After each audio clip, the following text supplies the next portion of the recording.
నాకెందుకు దుఃఖం వచ్చిందంటే ఇదే జోగిపేట మీద ఒకసారి మరి హరీష్ అన్న పేపర్లో పెద్ద వ్యాసం రాసినాడు. బతుకమైన బిడ్డలు మళ్ళొచ్చిర్రు అని చెప్పేసి.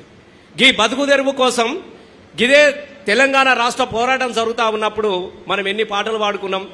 ఎప్పుడు జీవితంలో అనుకోలేదు మళ్ళీ గసొంటి కన్నీళ్ళ మీద కైగట్టుకొని పాటలు వస్తాయని చెప్పేసి మనం అనుకోలేదు. ఇలా మళ్ళీ ఆ పాటలు యాద్ చేసుకోవాల్సినటువంటి దుఃఖం రావడం అనేది నిజంగా మనం అందరం కూడా బాధపడాల్సినటువంటి అవసరం ఉన్నది. ఊరికే వచ్చినది అవే బాపు ఎంత తిప్పలవాడమే. అరే పుడితొక్కడి సత్య రెండు రాజన ఓ రాజన తెలంగాణ రాజన ఓ రాజన సత్య రెండు రాజన ఓ రాజన ఎత్తుల తెలంగాణ రాజన ఓ రాజన పుడితొక్కడి సత్య రాజన ఓ రాజన ఎత్తుల తెలంగాణ రాజన ఓ రాజన పుడితొక్కడి సత్య రాజన ఓ రాజన ఎత్తుల తెలంగాణ రాజన ఓ రాజన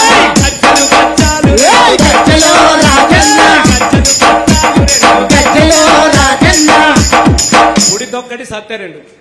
తెలంగాణ యుద్ధంలో పోతున్నాం. మా అవ్వ కూడా చెప్పేది, బిడ్డ ఈ యుద్ధంలో పోతున్నావు సత్యవని చంపే సావమన్నది.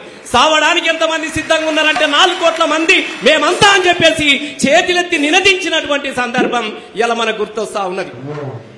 ఎన్ని పాటలే ఎన్ని ఆటలు. ఈ బతుకమ్మ పండుగ వచ్చిందనంటే మర్చిపోయినమా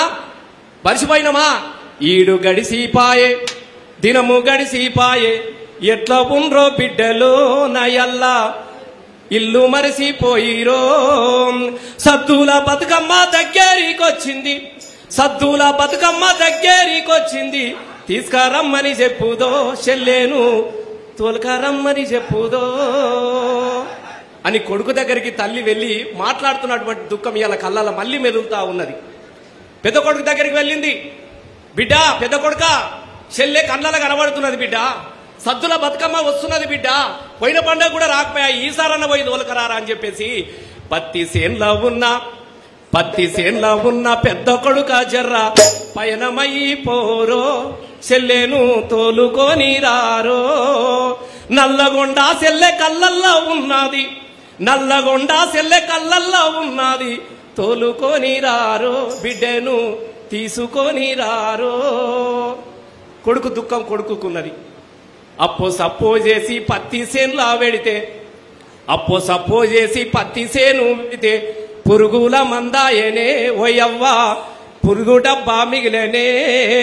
నమ్ముకున్న సేను నట్లేట ముంచింది సెల్లెనెట్లా తెద్దునే పండుక్కు అని చెప్పేసి పండుగ ఎట్లా చేస్తునే అని చెప్పేసి తల్లి కొడుకుల దుఃఖాన్ని విన్నటువంటి తెలంగాణ రాష్ట్రం వచ్చిన తర్వాత ఇలా పండుగ అంటే ప్రతిరోజు పండుగ లాగానే 10 సంవత్సరాలు రోజు దసరా పండుగ రాగానే రోజు బతుకమ్మ పండుగ రాసినటువంటి గడిపినటువంటి సందర్భం ఇవాళ మనకు యాద్ చేసుకోవాల్సినటువంటి అవసరం ఉన్నది. ఇలా ఏ తండ్రికి ఏ తల్లికి ఆ దుఃఖం లేకుండా బతుకమ్మ పండుగ వచ్చిందంటే ఉన్నోళ్ళు ఉంటారు లేనోళ్ళు ఉంటారు అని చెప్పేసి మన పెద్దసారే బతుకమ్మ సీరియల్ పంపించినటువంటి రోజులు నిన్న మాట్లాడుకుంటురా లేదా మళ్ళీ ఇప్పుడు వచ్చినాయా బతుకమ్మలు సీరియల్ వచ్చినాయా రాలే. వాళ్ళే కట్టుకుంటా ఉన్నారు. ఇక మనకేడా మంచిస్తారు వాళ్ళకి ఆ చీరల కథ. ఎందుకంటే అవి వాళ్ళకే పోయినాయి. ఆ చీరలు అటే పోయినాయి. ఇక దసరాలాగా లేదు. దసరాలాగా ఉంటే ఇవాళ దసరా ఎట్లా చేసుకుందివే. కానీ ఇవాళ జరిగింది దసరానే. ఇవాళ జరిగింది ఇక్కడ జమ్మి చెట్టుకు పూజ కాదు. మళ్ళీ తెలంగాణ సాయుధ పోరాటానికి ఆయుధ పూజ చేసిండు మన హరీష్ అన్న. ఇక్కడ ఈ ఆయుధాలను మళ్ళా పట్టుకుందాం. మనం ఇడిసి పెట్టేదే లేదు. రాననుకున్న తెలంగాణనే తీసుకొచ్చుకున్నాం. వచ్చిన తెలంగాణ కోసం కొట్లాడద్దామే. మనం కొట్లాడదామా లేదా? ఇడ కొట్లాడదామా నూరి ఇంటి పోయిన తర్వాత ఫోన్లు వస్తున్నాయి అన్నాను. ఇక మీ కథలు మీకుంటాయి అన్నా. గడ్డంటికి భయపడతామే మనం. నీ కథ సాలగుండా ఎన్ని చూడలేదు ఎన్ని పోలేదు. నేను ఎందుకు చెప్తున్నాడే మిత్రులారా, నిజంగా చెప్తా ఉన్నా, చాలా బాధగా ఉంది. ఈ ఒక్క ఊరు దుఃఖం కాదే, ఇలా అన్ని నియోజకవర్గాలలో కూడా గట్లనే ఉన్నది. గా దుఃఖానికి భరోసా ఇవ్వాలన్న ఉద్దేశంతో పాపం మా క్రాంతి అన్న, నేను నిన్ననే వచ్చిన సౌత్ ఆఫ్రికా నుంచి. సౌత్ ఆఫ్రికా పోయినా ఆడ కూడా బతుకమ్మలు ఆడుతున్నారు, ఆడ కూడా దసరా చేస్తున్నారు. మన అమెరికా పోయినా ఒక్కటే మాట చెప్తున్నారు, అయిందేదో అయిందన్నా. మళ్ళా వచ్చిందని మాత్రం కాపాడుకోకుంటే మనం తెలంగాణకు అన్యాయం చేసిన వాళ్ళం అవుతాం. కాబట్టి ఎవడైతే తెలంగాణతో కొట్లాడి వా నుంచి తీసుకొచ్చుకున్నామో మళ్ళా వీనికి వెళ్ళగొట్టేదాకా మనం అందరం ఒక్కటిగా నిలబడాలని చెప్పేసి ఇలా ప్రపంచ దేశాల్లో ఉన్నటువంటి ప్రతి తెలంగాణ బిడ్డ ఆకాంక్షిస్తా ఉన్నాడు, కోరుకుంటా ఉన్నాడు. కాబట్టి మనమందరం మళ్ళీ మన క్రాంతనకు మద్దతుగా నిలబడదాం. నేనైతే మద్దతుగా ఉన్నా. ఎంతమంది మద్దతుగా ఉన్నారో చేతులు ఎత్తురు మీరు అందరు కూడా. పక్కన అగో హరీష్ అన్ననైతే భరోసానిచ్చింది. ఎందుకంటే అది లేకుంటే మనకి ఏది లేదు. ఇది కూడా చెప్తా ఉన్నా. ఇలా పొద్దున్న లేస్తే నిజంగా చెప్తున్నా, భూమి సూర్యుని చుట్టూ తిరుగుతుంది, మన హరీష్ అన్న తెలంగాణ చుట్టూ తిరుగుతా ఉన్నాడు. పొద్దుగా లేస్తే ఇదే పని.